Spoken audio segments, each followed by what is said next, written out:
Bonjour, vous êtes avec le prophète Stéphane Nerpla. Aujourd'hui, nous allons parler de la parabole des 10 vierges qui se situe dans la Bible à Matthieu, chapitre 25, verset 1. Donc, je vais lire pour vous. Alors, le royaume des cieux sera semblable à 10 vierges qui, ayant pris leur lampe, allèrent à la rencontre de l'époux. 5 d'entre elles étaient folles et 5 d'entre elles étaient sages. Donc, je m'arrête là. Dans la Bible, vous verrez souvent qu'il y a 2 camps. Il n'y a pas 3 camps.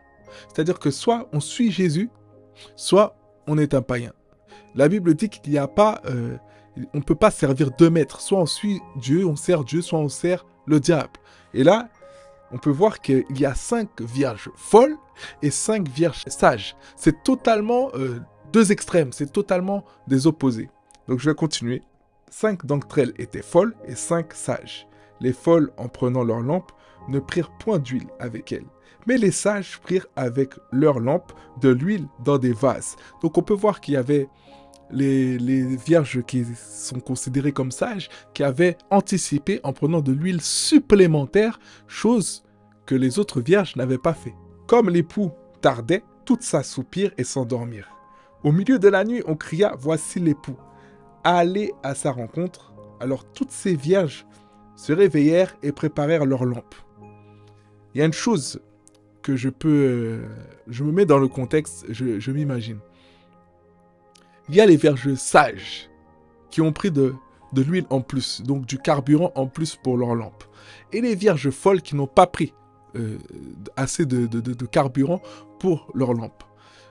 Ça me fait penser que les vierges sages pouvaient se permettre de dormir parce qu'elles avaient de quoi tenir la nuit.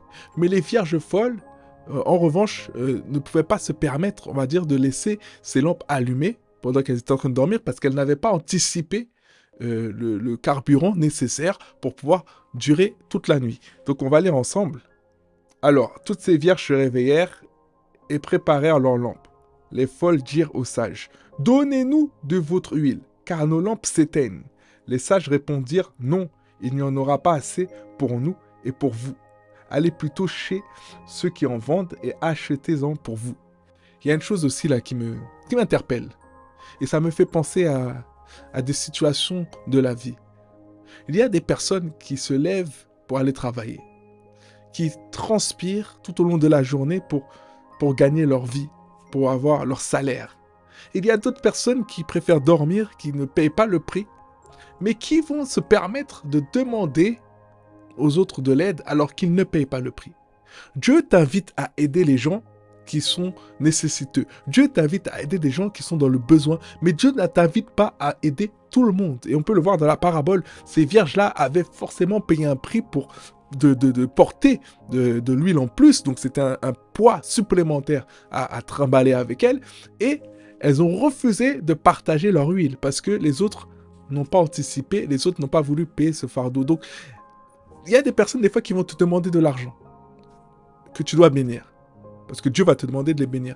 Il y a d'autres personnes, en revanche, qui vont te demander de l'argent que Dieu ne veut pas bénir parce que ces personnes n'ont pas voulu avoir de l'argent. Il y a une différence entre quelqu'un qui ne trouve pas de travail, qui est nécessiteux parce qu'il n'a pas d'opportunité de travail, et une personne qui ne veut pas travailler car cette personne-là est feignante et paresseuse. Tu dois bénir cette personne qui en veut, qui cherche.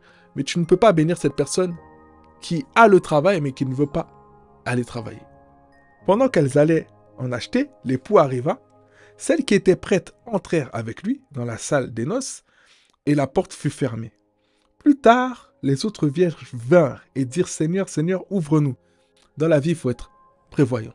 Dans la vie, il faut anticiper les choses. Dans la vie, il ne faut pas attendre la dernière minute, il ne faut pas procrastiner. Parce qu'une fois que la porte est fermée, elle est fermée. La Bible nous dit que c'était trop tard. C'était trop tard. L'époux répondit, « Je vous dis en vérité, je ne vous connais pas. Je ne vous connais pas. » C'est-à-dire que, une fois que la porte est fermée, vous avez raté votre opportunité. C'est-à-dire, par exemple, tu as un entretien d'embauche à 8 heures. Et tu viens à 9 heures. La porte sera fermée. Tu n'auras pas une autre chance supplémentaire, tu n'auras pas un autre entretien supplémentaire parce que tu as raté ton opportunité. Tu dois prévoir le coup, faire en sorte d'anticiper Regarder l'itinéraire avant de partir, prendre de l'avance pour être sûr d'arriver à l'heure pour cet entretien et la porte te sera ouverte. Ne rate pas des opportunités. Ne gâche pas les opportunités que Dieu t'ouvre. Parfois, nous crions, nous prions, Seigneur, Seigneur, Seigneur, ouvre-nous la porte. Seigneur et Seigneur, je ne trouve pas de travail. Seigneur et Seigneur, je ne trouve pas de mari. Et on rate les opportunités parce qu'on n'était pas prêt. On peut aussi considérer l'huile comme, vous savez, les sabliers avec un temps. Parce que au fur et à mesure que la lampe consommait de l'huile, c'est comme si c'était une durée. Au bout d'un certain temps, il n'y a plus d'huile. Avec le mariage, il y a beaucoup de femmes, beaucoup d'hommes, je vais plus parler pour les femmes, qui attendent le mariage et qui ont la foi pour 2 années. Si au bout de ces 2 ans, le mari ne s'est toujours pas manifesté, elles n'ont plus de foi. Elles n'ont pas pris assez d'huile. Alors que Dieu va te demander d'avoir la foi nécessaire, de croire en sa promesse jusqu'à ce qu'elle se manifeste dans ta vie. Ça ne va pas forcément prendre 2 ans. Ne prends pas une portion de foi. Une petite portion de foi et une grande portion de foi.